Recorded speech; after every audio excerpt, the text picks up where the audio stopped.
Dr. Mohan Kumar, my ASEAN ministerial colleagues, Excellencies, ladies and gentlemen. I am really delighted to join you all at the 12th edition of the Delhi Dialogue.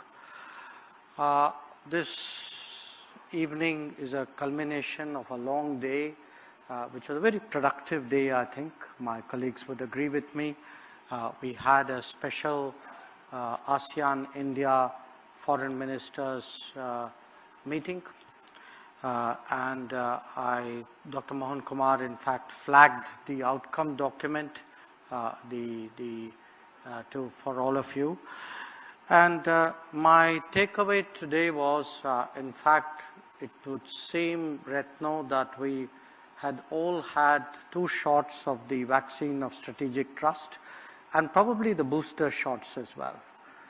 So it went quite well, and that's the spirit in which I'm talking to you today.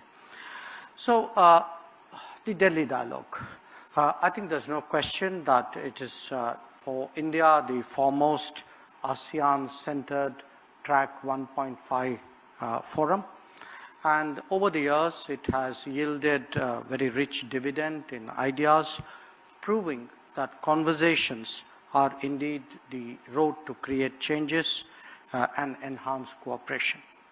I would like to congratulate the organizers, RIS and AREA, who in partnership with the Ministry of External Affairs have put together this event. Now, the theme, of course, for the current edition of the Delhi Dialogue is building bridges in the Indo-Pacific, and it's relevant both in its substance and in its timing. As we have all seen, the Indo-Pacific has been at the center of the geostrategic and geo-economic discourse currently. The undeniable logic of the connectedness of the 2 oceans, along with the ongoing global rebalancing, calls for an open-minded dialogue, which is what you have here. And this is also an opportune time to discuss this topic because as I noted, we are celebrating 30 years of ASEAN-India ties. So we are not just looking at bridges for their own sake. I think we're looking at bridges that could become a pathway for a truly comprehensive strategic partnership between ASEAN and India. Now, the world is currently experiencing turbulence, which along with the consequences of the pandemic, has made the global outlook even more uncertain and complex. Developments in our own region too have had their implications, whether we speak of Afghanistan or of Myanmar. Further away, the conflict in Ukraine is exacerbating concerns over food, fertilizer, and fuel security. This global scenario highlights the need for countries of the Indo-Pacific to enhance their cooperation and, in fact, to stand together. We may be celebrating the 30th anniversary of ASEAN-India partnership, but the fact is, and we should recognize that, the fact is that our relationship is deeply rooted in history and civilization, with trade and travel intrinsic to our cultures. So there is an underlying comfort that is a great asset to building bridges. Where the contemporary era is concerned, India's Act East policy has clearly been the bedrock of ASEAN-India partnership. ASEAN, in fact, holds a unique value as a confluence of our Act East policy and our neighborhood first policies.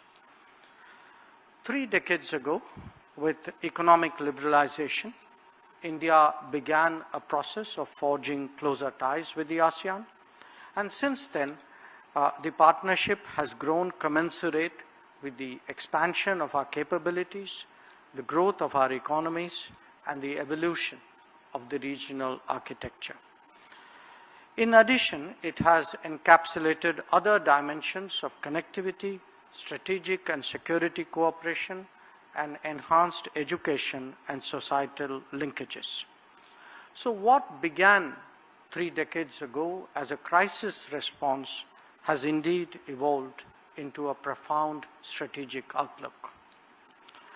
You will all also recall that in 2012, India-ASEAN relations were upgraded to a strategic partnership. In 2015, we opened a separate mission to the ASEAN in Jakarta.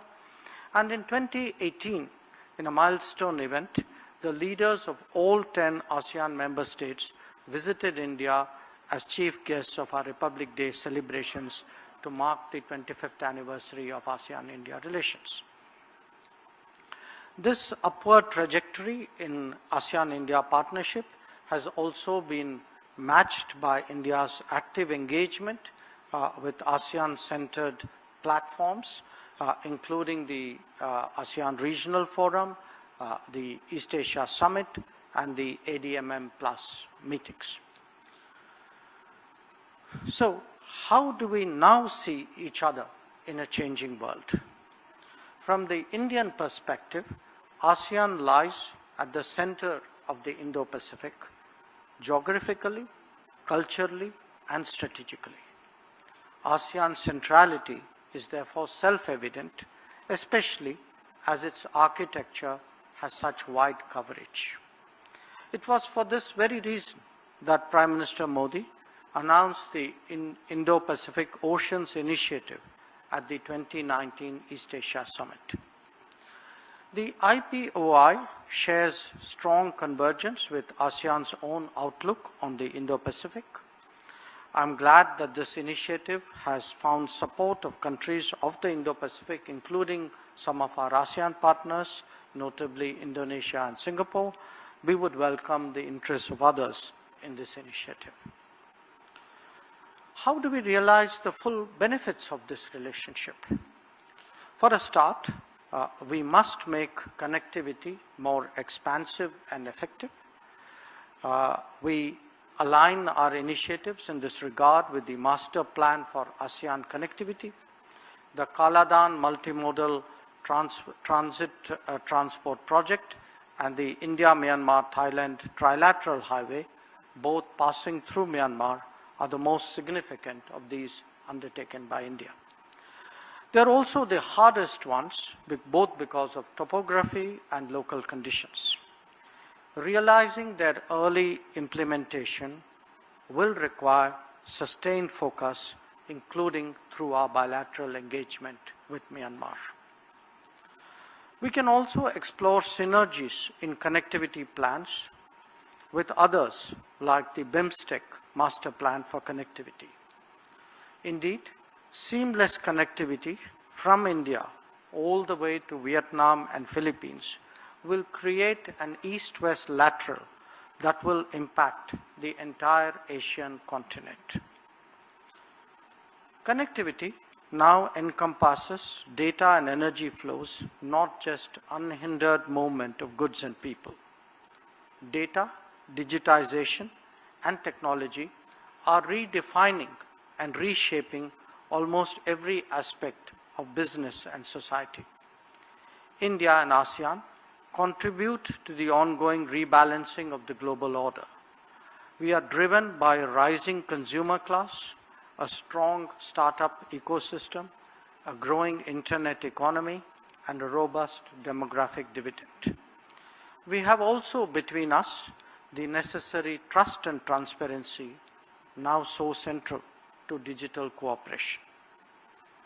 India and ASEAN have already initiated cooperation in renewable energy, in wind and solar energy, and smart grids through the ASEAN-India Green Fund.